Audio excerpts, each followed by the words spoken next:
반갑습니다. 원불교 정전 강의를 시작하겠습니다. 처음 시작해서 정전에 대한 의미와 그리고 표어에 대한 의미를 말씀을 드렸고, 개교 표어를 말씀을 지금 공부를 하고 있는데, 개교 표어 중에는 이제 개벽 사상에 대한 얘기를 지금 많이 드리고 있습니다. 그 개벽 사상을, 개벽이라는 말을 10개자, 10벽자인데, 그걸 어떻게 생각하느냐에 따라서 개벽, 이게 단순하게 발전이나 발달이 아니고 의미를, 이 발달이나 발전의 의미를 더 키워서 커서 하늘과 땅이 바뀐다, 한 판이 바뀐다. 완전히 판이 바뀌는 것. 마치 밤과 낮이 하루지만 완전히 다른 것처럼 선천시대, 우리가 말하는 선천시대, 이전의 시대, 1924년 이전의 시대하고 그 이후의 시대가 완전히 바뀐다는, 큰 판으로 바뀐다는 사상으로 생각을 해서 중심으로 그 말씀을 드리고 있습니다. 제가 이제 출가해서 어려서는 이제 그 의미를 잘 몰랐는데, 이제 공부를 하면서 많이 다른 생각을 하게 됐고, 또 그렇게 생각하게 된 이유는 50여 년의 한국이나 세계사하고 50년 후에 지금 현재 한국이나 세계 여러 가지 문명이나 상황을 보면 정말로 우리가 생각할 수 없는 만큼의 어느 발전이나 발달일 정도가 아니고 한 판이 바뀌는 것 같이 엄청나게 생각하지 못한 면들이 많이 달라져 있는 걸 알면 한 판이 바뀐다는 의미를 많이 생각하리라고 생각합니다. 그래서 그런 면을 중심으로 해서 말씀을 드리고 보니까 이제 그래서 한 판이 바뀐다는 의미를 더 크게 보고 한 밤중하고 한 낮의 의미를 말씀을 드리고 있습니다.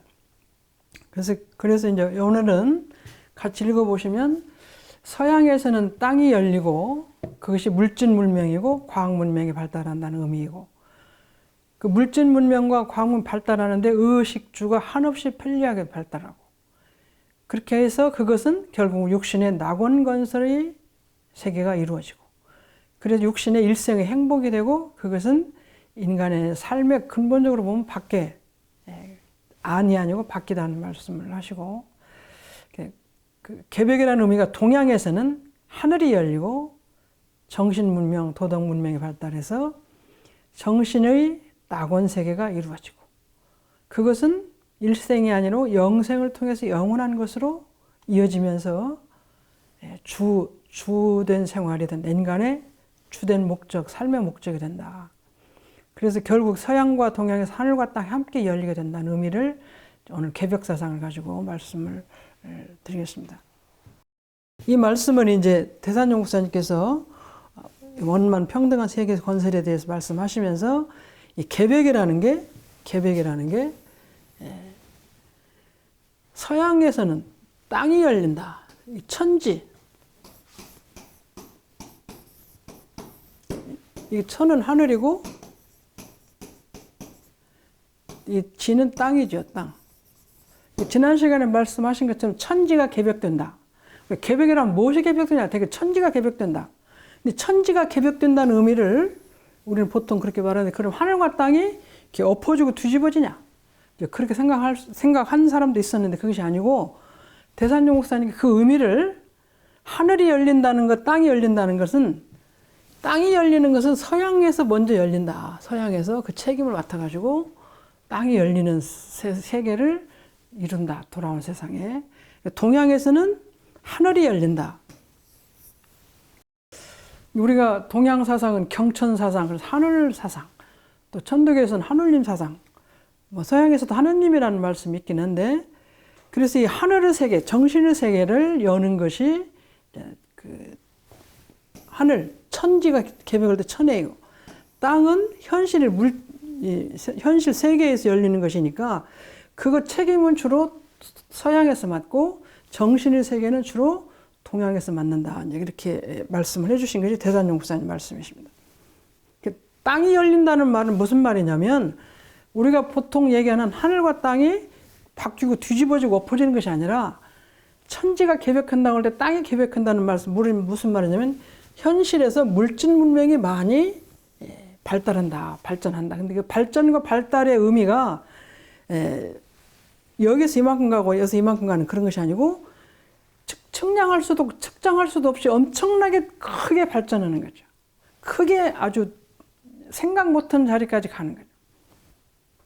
저희들이 어려서 달나라에 그 인공위성에 간다 그러면 그것이 이해가 안 되고 그랬습니다. 그런데 지금은 달나라에 사람이 가고 싶은 세상이 됐잖아요. 그래서 물질 문명의 한계가 한없이 엄청나게 달라요.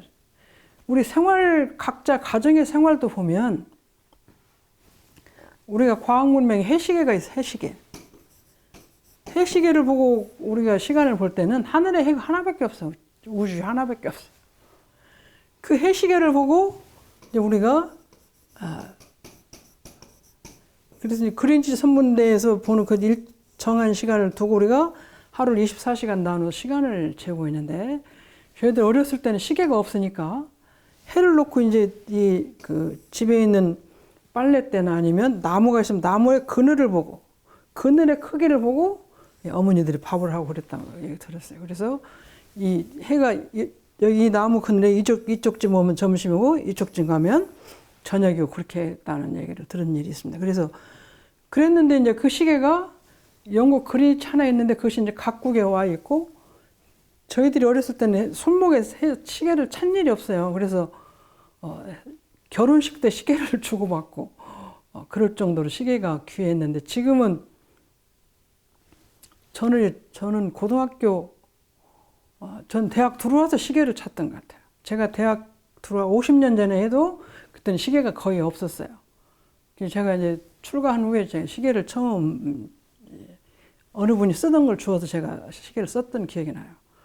근데 지금 현재 각자 보면 제가 저 혼자도 갖고 있는 시계도 팔목 시계에다가 또 알람 시계에다가 그것도 방에 또 벽에 하나 걸렸는다. 그러면 되게 3개 내지 4개를 갖고 있어요.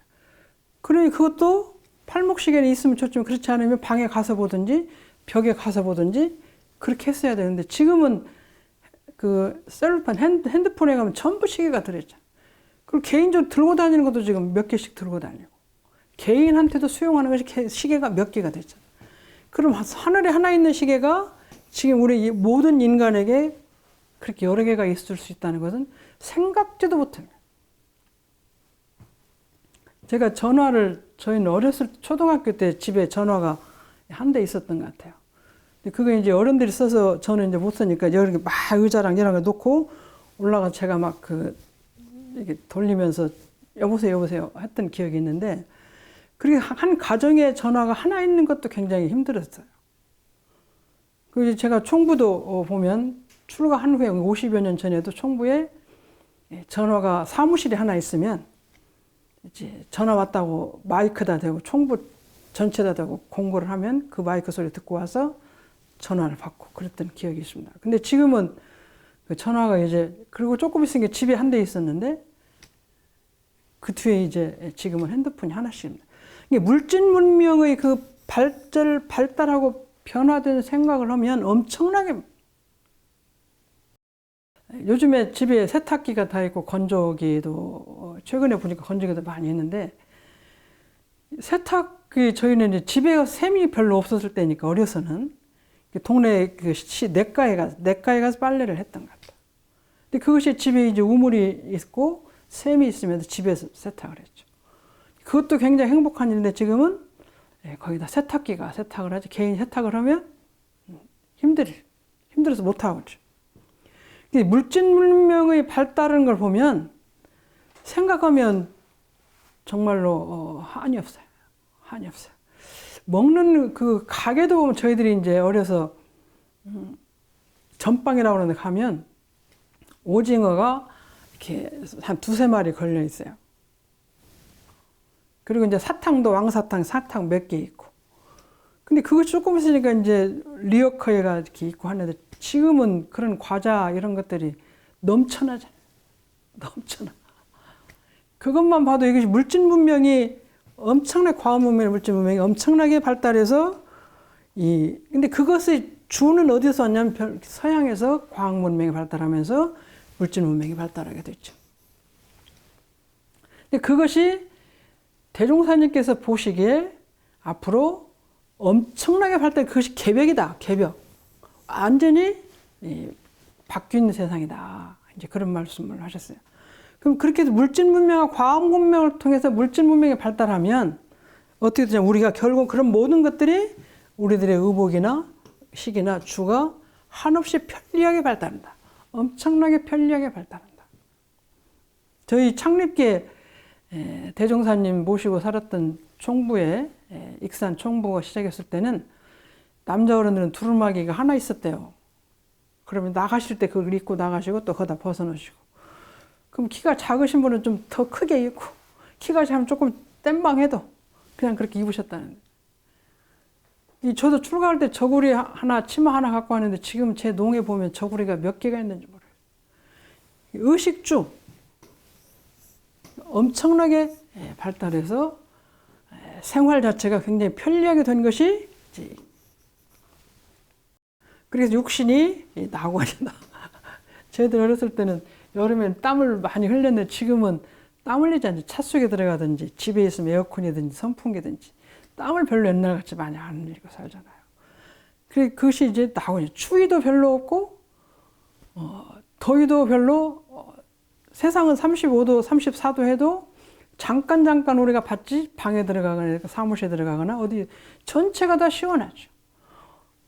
옛날에는 가게에 들어가면 있고 집에는 에어컨이 없어서 그래서 큰 가게 들어가면 있었고 또 은행에 가서 앉아있다 오고 그 할아버지들이 그런다는 말을 들었잖아요. 근데 지금은 집집마다 다 있어요. 그래서 모든 생활이 편리하게 됐어요.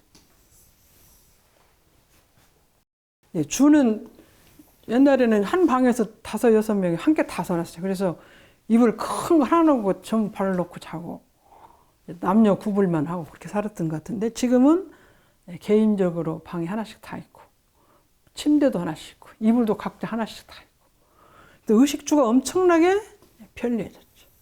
육신이 나오고 그랬는데 이것은 일생의 행복이고 그것은 인간의 삶의 객이다. 주와 객을 논하면 객이다. 왜냐하면 우리가 사람이 정신과 육신을 가지고 사람이 사는데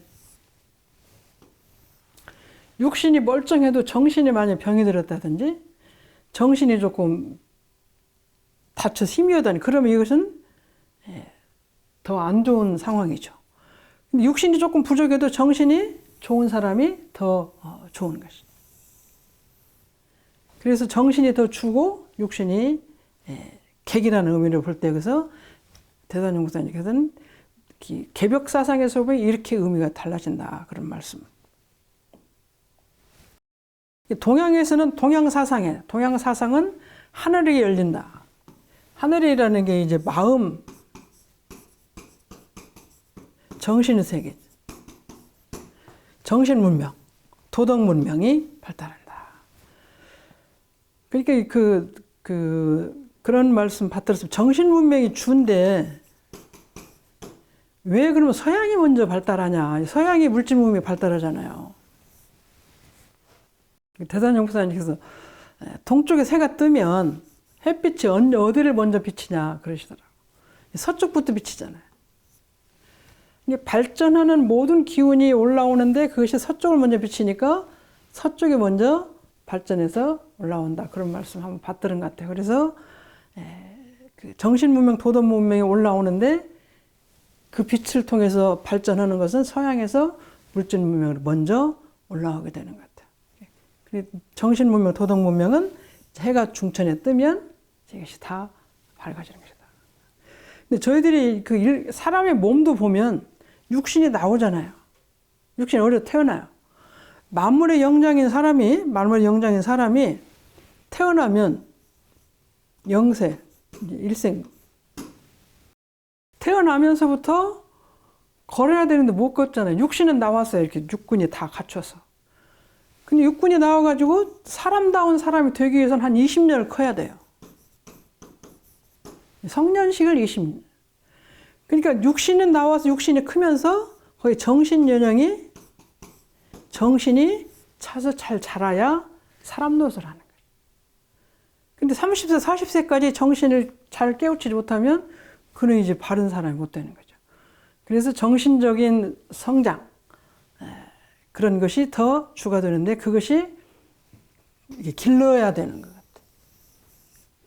그래서 제가 그 전에 삼동원에 가서 보는데 염소가 새끼가 났다고 그래서 막 가봤어요. 그랬더니 낳는데 탈탈 털고 그 어미 염소가 이제 이렇게 몸을 이렇게 핥아주니까 일어나서 걸어 다니더라고요. 그때 제가 생각하기를 사람은 최령한 만물의 영장인데 우리는 20, 30년, 20년 이상을 가르쳐야 1년 이상을 커야 걷고 또 5세, 6세 한 20년 돼야 사람 노릇을 하는데 그 양은 이제 염소는 어머니 뱃속에 나오면서도 바로 걷고 다니더라고요. 그래서 만물의 영장인 우리는 1년 이상 키워야 걷는데 왜 우리는 더 늦게 걷나 그런 생각을 한 일이 있는데 그래서 그것을 우리 몸은 태어났어도 몸도 시간이 걸려서 길러야 되고 마음도 정신도 키워서 성장을 해야 된다. 그런 의미가 있습니다. 그래서 정신 문명과 도덕 문명이 발달해서 거기에 합쳐졌을 때 온전한 삶이 이루어진다.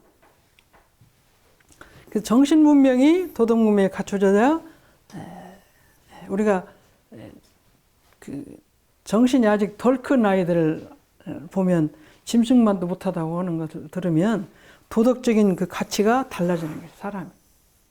이것이 영원한 것이고 이것이 주다. 그래서 결국 서양과 동양에서 하늘과 땅이 함께 열리게 된다. 이런 말씀을 하셨습니다.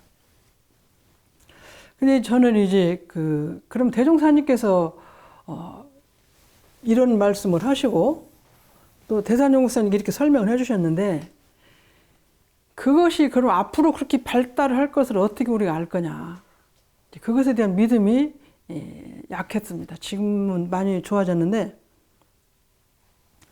사람이 앞을 본다는 게 한계가 있는데 돌아온 세상이 그렇게 다르게 된다. 또 저렇게 다르게 된다는 것을 안다는 것이 그냥 가능하냐. 얼마 정도를 아는 것이 알 수 있냐. 우리가 그 진리를 깨치면 어느 정도까지 볼 수 있냐. 과거도 보고 미래도 보고 다 본다고 하시는데 그것이 정말 가능할 거냐 그런 것에 대한 의심이 많이 있었습니다. 근데 이제 제가 공부를 하는 과정에 미래를 본다는 것이 그전에도 제가 수신계 할 때는 말씀드렸는데 코마네치라는 그 아이가 루마니아의 체조 선수입니다.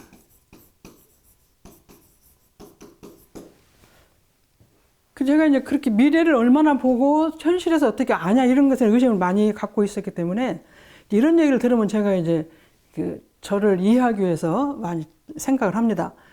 근데 7살 때, 7세 때 이제 그 스승에게 발탁이 되는데 루마니아에 있는 그 체조 스승님이 자기가 훌륭한 체조 선수를 하나 기르고 싶어. 근데 이제 루마니아는 한국하고 달라서 이제 그 체조 선수가 더 많이 있었던 것 같아요. 걔네들도 많이 눈여겨봤지만 후배를 하나 잘 기르고 싶으니까 동네 다니면서도 어린아이들 유심히 봤던 것 같아요. 그래서 어느 골목을 가니까 5, 6세, 5세, 한 6, 7세 아이들이 한 7, 8명이 모여 놀고 있어요. 근데 그때 그 아이들이 체조를 하고 있는 게 아니라 그냥 놀고 있는 여자아이들이 노는 걸 보고 유심히 쳐다보고 그 중에 한 아이를 픽업을 해서 데려다 기릅니다. 그것이 이제 코마네치예요. 그 아이를 10년을 길러서 세계 올림픽에서 1등을 해요. 근데 이제 그 평균대 만점, 10점 만점 10점을 맞는 최초의 체조 선수 같아요.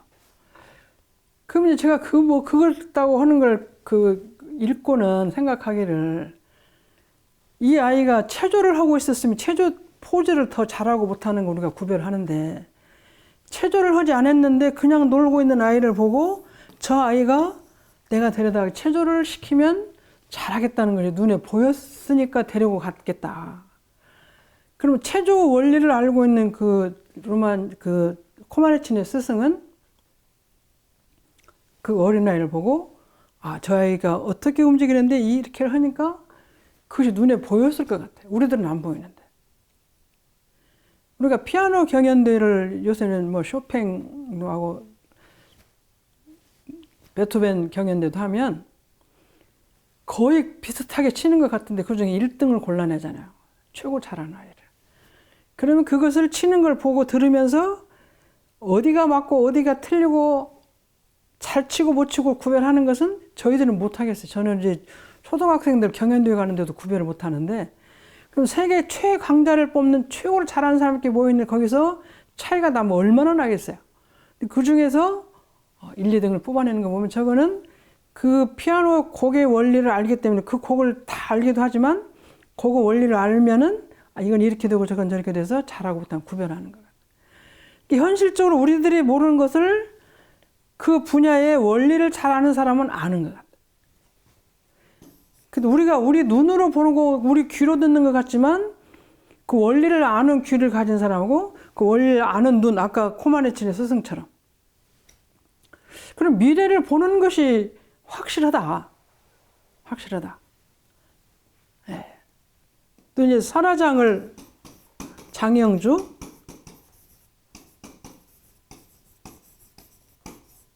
이 사람도 7살인가 미국 줄리어드 음대를 들어갑니다. 그러면 줄리어드 음대 7살에 들어가면 이 아이가 미국에 있는 8살, 10살, 20살, 25살 아이보다 영주가 제일 잘 치는 건 아니라고 생각을 해요. 7살 나이가 저렇게 치면 저 아이는 특별한 재능이 있다는 걸 알아보는 눈과 귀가 있는 사람이 그 사람을 데려다 길러서 세계적인 바이올리니스트가 되는 거잖아요. 그렇다면 우주의 원리를 아시는 대종사님께서는 진리를 깨치셔서 돌아온 세상이 어떻게 열릴 것이다 하는 것을 아실 수 있나? 그런 생각을 제가 했습니다. 자, 불교에서 네 법이 정법, 상법, 계법, 3000년 후에 미륵불이 나온다. 그러면 정법 1000년, 상법 1000년, 계법 1000년. 아까 코마네치는 10년, 장영주는 10년, 15년, 20년을 보는 건데, 앞을 보는 건데, 1000년을 보고 3000년을 보는 눈은, 3000년을 보는 그 능력, 이것이 과연 가능하냐. 그런 생각이 이제 들게 됐습니다. 정법은 법문이 있고, 법문을 수행하는 수행자가 있고, 그 법을 수행을 해서 증득하는 사람이 있는 사람이 그런 시대가 정법 시대예요. 부처님 법이 나왔어요. 그 법을 믿고 수행을 해요.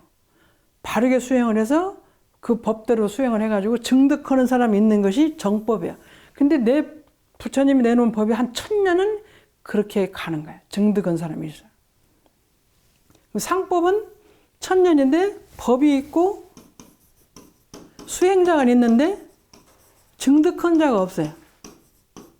법의 세력이 약해져서 그런지 증득한 사람이 없는 것이 상법이야. 상법은 그 법이 그냥 있고 수행을 하는데 진짜 수행을 못하니까 법을 깨친 사람을 말이죠. 계법은 법만 있고 수행도 없고 증득자도 없어요. 이것이 1000년 간다. 자, 그럼 불교에서 서가모니부터 보세요. 가섭. 인도에서 28조까지 갑니다. 달마. 달마세니까 그래서 28조까지 가는데 이것이 그 다음에 달마대사가 법을 전해주려고 보니까 이렇게 수행해서 증득한 사람이 없어. 줄 데가 없어. 처음에는 저는 공부할 때 아니 달마대사가 줄 데가 왜 없어. 지금 그 제자 공부하는 사람 중에서 제일 잘하는 사람한테 주면 되지 왜 그걸 못 준다고 그러고 없다고 그러셨을까 그런 생각을 했어요. 근데 자격이 미달하면 당신이 생각한 어떤 그 자격 미달하면 못 주는 거지. 자, 우리가 콩쿠르 대회를, 베토벤 콩쿠르 대회를 하면 모든 사람, 그날 온 사람 중에서 1등을, 제일 잘하는 사람 1등을 주는 게 아니라 1등이 없는 때가 있잖아요. 2등이 없는 때도 있어요. 대상이 없고 1, 2, 3등 할 수도 있고, 또 1등이 없이 2, 3등 할 수도 있어요. 그러니까 달마대사도 그러실 것 같다. 아무리 그래도 이 중에 잘해도 내가 그 부처님 법을, 정법 안정을 전해줄 수 있는 상황은 아니다고 생각하고 못 주는 것이. 그럴 수 있다는 게 제가 느꼈겠어요. 이분이 어디로 가냐면 중국으로 가요. 동쪽으로. 중국으로 가가지고 소림사에 가서 공부를 합니다. 왜? 불법이 중국에 없으니까 혼자 공부를 해요. 그래서 여기서 면벽 9년이라는 말이 나와요. 9년. 9년 동안 면벽을 해요. 왜? 말할 데도 없고 가르쳐 줄 사람도 없고 하니까 이제 앉아서 당신 수행을 계속 하는 거예요. 근데 그렇게 수행을 하면 이렇게 소문이 나는 것 같아. 어디가 이상한 사람이 있다, 어디가 어떤 사람이 있다, 그렇게 소문이 나잖아요. 우리가 그 텔레비를 보면, 세상에 이런 일이 보면 이상하게 한 사람 소문이 나가지고 그것이 자꾸 밝혀지듯이 공부를 깊이 해도 자기가 감추지 않으면 다 나타나게 돼 있어요. 그래서 면벽 9년을 하고 있으니까 공부를 하고 싶은 사람은 그래도 찾아요. 공부를 하고 싶은 사람 찾아가지고, 그런데 그것이 어떻게 그것이 저쪽에서 혼자 공부를 하는 것이 이쪽에 있는 사람이 알까 그러는데, 정산종사님도 경북 성주에서 계셨잖아요. 근데 정진을 공부를 많이 하시다가 하는데 잘 안 이루어지니까 이제 어떤 사람이 어디 어느 사람이 저렇게 무엇을 공부를 하고 싶어 한다. 그러니까 그 소리를 듣고 와가지고 저 전라도에 가면 공부를 많이 하신 분이 있다더라. 그 귀에 들리는 거예요. 그러니까 저는 이런 걸 보면 제가 그래서 신심을 가지고 공부를 하고 또 알고 싶은 마음이 있으면 그렇게 전해져서 나한테 오는 것 같아요. 저도 공부할 때 잘 모르겠어요. 그럼 그래도 궁금해. 그럼 이것은 어떻게 하지? 그러면 어느 날 어디서 통해서 그것이 전해 들으면 내가 그걸 안 놓치고 잡는 거예요. 근데 그렇게 다녀가도 내가 의심이 없으면 그걸 못 잡는 것 같아요. 내가 의심이 있으면 그 면이 지나가면서 소리가 들리면 내가 그걸 잡는 것 같아요. 예, 제가 대산종 목사님을 모시면서 그런 생각을 한번 한 일이 있어요. 그런 방을 청소를 이렇게 하러 가요. 그럼 아무 책에 하나도 없어요. 그리고 이제 정전에 있으시고, 이렇게 있어요. 근데 이제 대법해 보시고, 법문하시면 법문을 많이 하셔요. 그 제가 속을 혼자, 대산종 목사님 책도 없으시고, 뭣도 없으시고, 저렇게 손님을 매일 만나시고, 또 편찬에 누워 계시고, 언제 무엇을 갖고 공부를 하셔가지고 우리를 이렇게 해주시나. 저는 이제 출가해서 오니까 이제 경전, 불조여경, 뭐, 그렇게 책을 가지고 공부를 해서 그걸 보고 써서 읽고 외우고 막 이렇게 해가지고 공부를 하는데, 대산종 목사님 설법을 많이 하시는데, 뭐, 법문 간단히 나오고, 공부하시는 책장이 없는 거예요. 그 이제, 장산 황재평 법무실장님 계실 때, 보면 이렇게 돌에다가 글이 써져 있고, 메모지에 글이 몇 개 써져서 그러면 이게 대산종에서 연마하신 흔적이다. 근데 계속 연마하시는데 이렇게 하시고 이렇게 하시고 이렇게 하셔서 그 법문으로 나온다 그러시는 거예요. 제가 이제 그런 생각을 하고 있었던데 어느 날 대산종 목사님께서 법문을 말씀하시는데 우리가 28천 33천 여기 있잖아요. 33천은 도솔천에 있는 그 도솔천하고 그 다음에 사방에 팔방에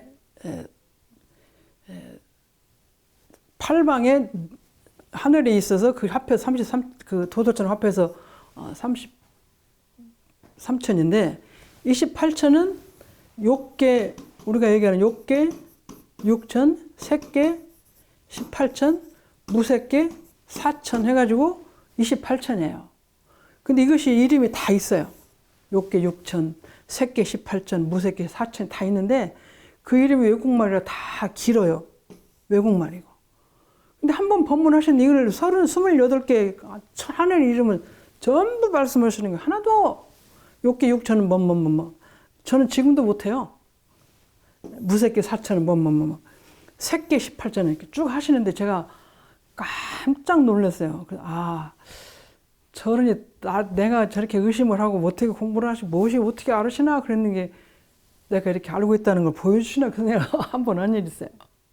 그것이 제가 갖고 있는 것을 궁금해하니까 그거를 말씀하니까 그걸 제가 맞아가지고 저러니 그러셨나 그런 생각을 이렇게 탁 들어서 막 가슴이 철렁 한번 내려앉는 일이 있는데 제가 그런 의심을 안 했어. 그런 생각을 안 했더라면 저렇게 말씀하시면 그냥 법문하시나 보다 그랬을 것 같은데 제가 그렇게 하니까 너 이 녀석 내가 이렇게 다 알고 있다고 하시고 한번 던져주신 것 같은 이렇게 머리를 한번 되게 크게 맞은 일이 있습니다. 그러니까 이 세상에는 자기가 의심을 하든지 뭘 알고 싶다니 그거 하고 있으면 그것이 그 허공법계를 통해서 오죠. 사람한테는 안 오니까. 그래서 이것이 어디서 지나가든지 만나든지 사람한테 만나든지 이렇게 그래서 거기 연결을 되면 그것이 얻어지는 것 같아요. 그래서 이제 그렇게 얻어지는 것처럼 아까 이제 달마가 28조죠. 근데 중국에 가서 소림사에서 아까 수행을 했다고 그랬어요. 면벽 9년. 그러니까 거기서 공부를 혼자 하고 소문 안 내도 공부하고 있다는 거 옆에 가라. 대산용사님에서 내가 10년을 하면 내가 알고 20년을 하면 다른 사람이 알고 30년을 하면 세상이 안다 그러셨는데 아마 달마대사는 인도에서 많이 하시고 여기 와서 9년을 하시니까 그것이 소문이 그 힘이 전해져 가지고 해가대사라는 분이 해가대사는 공부를 많이 하고 싶은 뜻을 가지고 공부를 하고 있었던 것 같아요. 그래 하고 있는데 여기저기 특별히 알아보려고도 안 해도 아까 그 정산종사님께서 성주에 계실 때 전라도 큰 스승했다. 그분이 강증산 증산교회였어요. 그걸 스승했다면 그걸 내려와서 만나는 것이 이제 대종사님을 만나게 됐는데 그렇게 가는 길이 이렇게 열리는 것 같아요. 안내가 되는 것 같아요. 안내가. 근데 이 세상 우주에 있는 모든 그것이 좋은 점도 이렇게 안내가 되지만 나쁜 점도 알고 싶으면 안내가 되는 것 같아요. 그래서 그런 나쁜 점으로도 자꾸 커지는 것 같아요. 이 우주에서는. 나쁜 생각을 빨리 줄여야 왜냐면 곡식도 크고 잡초도 크잖아요. 우주에서 잡초를 안 키워주면 우리가 편할 텐데 잡초도 키워주는 거예요. 이 우주의 원리는 내가 좋은 생각 갖고 있을 때 그 생각도 커지고 나쁜 생각도 커지게 돼 있어요. 그러니까 우리가 생각을 조절해야 돼요. 그래서 면백 9년은 해가대사도 아마 어디선가 공부를 많이 하고 싶은 이 소리를 듣고 찾아옵니다. 찾아와서 스승을 삼으려고 노력을 해요. 근데 안 하신다고 그래. 또 안 하셔요. 그러니까 이제 거의 대문 앞에 이제 무릎 꿇고 앉아 있다가 안 해주시니까 어떻게 팔을 하나 끊어서 나는 정말로 공부를 하고 싶은데 하고 하니까 이제 그때 받아서 2조가 됩니다. 그렇게 해가지고 내려가서 6조 해능까지 옵니다.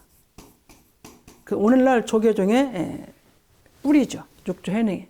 중국 조계사에 있는 동네에서 공부를 해가지고 6조 해능 대사가 됐습니다. 그럼 6조 해능 대사가 지금 서기 700여년경에 돌아가십니다. 그럼 지금 2023년이니까 지금 1300년이 흘렀어요. 6조 대사한테 법이 전해지고는 1300년. 그러니까 여기가 정법, 상법, 개법이 이제 정법, 상법, 개법. 이게 천년, 이게 1000년인데 여기서부터 1000년, 이게 지금 1300여 년 되니까 개법이 시작된 것이 이제 1300년은 법이 전해지질 않고 있어요. 그럼 부처님께서 3000년 전에 보신 것이 지금 현재 우리가 알고 있는 상황 연결이 돼 있어요. 그래서 부처님의 진짜 법이 전해져 있냐면 전해지질 않는 것 같아요. 지금 조계종을 보나 어쩌나 보나 뭐 종정이 있긴 있지만 옛날같이 그렇게 크게 하는 종정이 잘 못 만나는 것 같아요. 그렇게 보면 3000년 전에 부처님께서 말씀하셨는데 그것이 전부 내가 내 법이 내놨는데 천년 가설이 탄다. 그것을 현실에 맞는 거잖아요, 지금. 그러면 부처님께서 3000년이 앞을 보는 것이 맞아요. 아까 우리가 코마네지 10년, 20년, 30년 보는 것도 있지만 3000년도 맞는 거예요. 그럼 이제 예수님은 내 법이 2000년 후에 새로운 메시아가 나온다.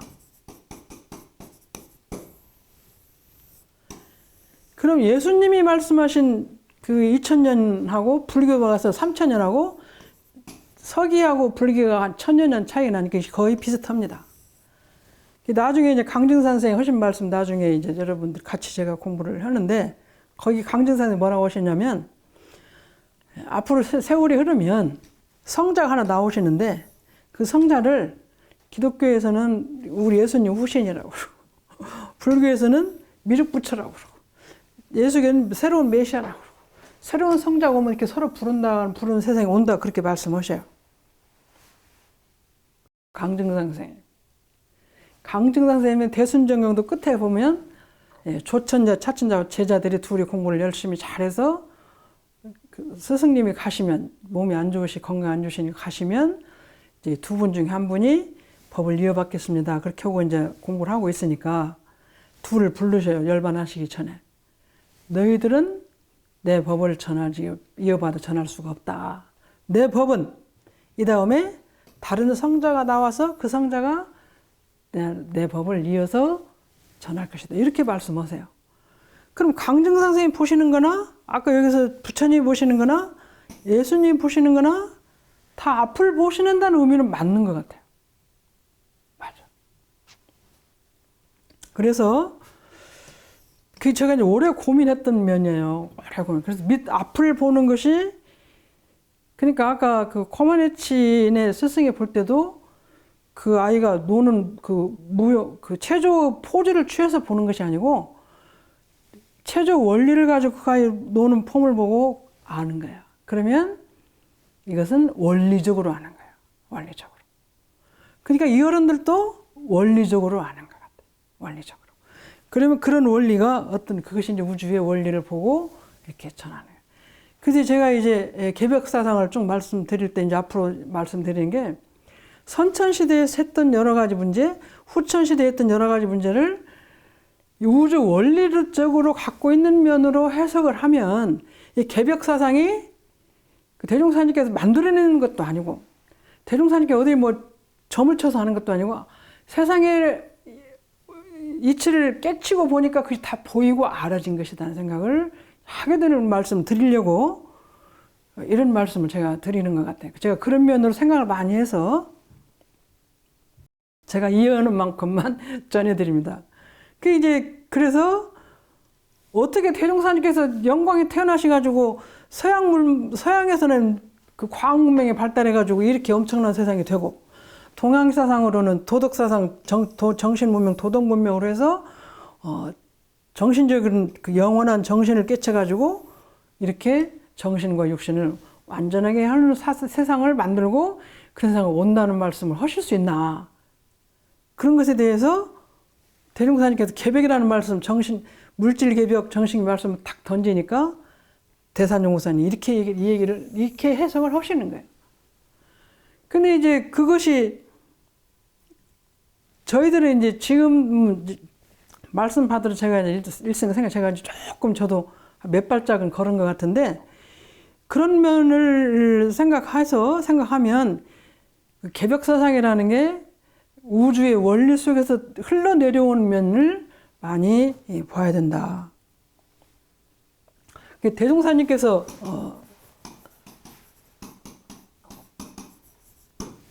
그래서 이제 깨치셨는데 태어나시길 1891년에 태어나셨어요. 1916년에 대가 가십니다. 그리고 1943년에 열반하십니다. 1891년에 태어나시고 1910년에 대가가시고 열반하시는 거예요. 근데 이 우주 사회는 1914년에 제1차 세계대전이 일어납니다. 그리고 19년에 끝나요. 제2차 세계대전은 41년에 시작해서 45년에 1차 세계대전이 끝납니다. 이 사이에 1929년에는 세계적인 대공황이 옵니다. 대공황은 이제 우리 역사적으로 배우면 전 세계가 지금 같으면 완전히 경제가 폭 망하는 거죠. 세계 대공황. 아주 그래서 경제가 바닥을 치는 것이죠. 그럼 이때가 지금 제일 어두운 때예요. 어두운 때는 대종사님께서 이때 태어나시고 이때 돌아가십니다. 그래서 저는 이렇게 오셔서 대종사 일제시대 법을 펴신데도 많이 힘드셨고 또 원불교도 많이 힘들고 근데 어떻게 이때 태어나셔가지고 이렇게 어려운 시기를 다 거쳐서 법을 원불교라는 이름도 못 펴시고 또 그렇게 가셨을까? 생사를 자유로 하신 어른이 이렇게 가셨나? 이제 그런 고민을 좀 했으면 조금 세월 늦게 오셨으면 일제시대도 벗어나고 좀 자유롭게 책도 좀 만드시고 교서도 쓰시고 우리들도 인지도 조금 1902 한일합병 시대 우리가 한국이 얼마나 힘들었어요. 한국에 태어나시면서 그런 사회 속에서 법을 대가가시고 깨치시고 또 그걸 전하시고 이제 그런 고민을 제가 했던 것 같아요. 그런데 이제 이 선천 후천 개벽사상을 보면 이제 뒤에가 나오는데 이런 상황을 거쳐서 이제 개벽 세상이 돌아온다는 말씀을 드리고 대종사님께서 왜 저런 시기에 태어나셨을까 하는 고민을 제가 많이 했었습니다. 이제 그러면 이제 다음 시간에 이제 좀 더 공부를 하는 시간에 말씀드리고 정신 문명과 물질 문명이 이렇게 발달한다는 말씀을 여기서는 말씀드리겠습니다. 여기를 같이 한번 읽어보시면 대종사님께서는 선후천의 측량 기점을 갑자년 1924년 정월 초 1일 또 수훈 선생께서도 갑자년을 잡으셨으니 이때가 천지 개벽의 비롯이다. 갑자 이전은 선천이요 음시대이며 갑자 이후는 후천이요 양시대이다. 음시대에 있어서는 신계에서 인계를 지배하고 양시대에는 반대로 인계에서 신계를 지배하는 세상이 된다. 이것이 이제 대산용국사님 법문이십니다. 이게 앞에 이제 물질이 개벽되고 정신을 개벽하는 사상이 이제 선천과 후천의 기점으로 후천에는 이렇게 대단히 발전하는데 서양에서는 물질 문명을 맡고 동양에서는 정신 문명을 맡고 하는다. 근데 그 기점이 언제냐면 측량 기점이 갑자년 1924년 정월 초 1일이다. 1924년 1월 1일이다. 근데 수원 선생께서도 또 갑자년으로 잡으셨어요. 1924년이 후천 개벽이 되는 시대다. 근데 갑자 이전은 선천, 음시대이고 갑자 이후는 후천이고 양시대다. 그 기점이 1924년. 음시대에는 어떤 세계냐면은 신계가 인계를 지배하고 양시대에는 반대로 인계에서 신계를 지배한다. 이런 말씀을 해주셨습니다. 이것에 대해서는 조금 더 많이 설명을 해야 돼서 다음 시간에 잘 설명을 드리도록 하고 오늘 여기까지 마치겠습니다.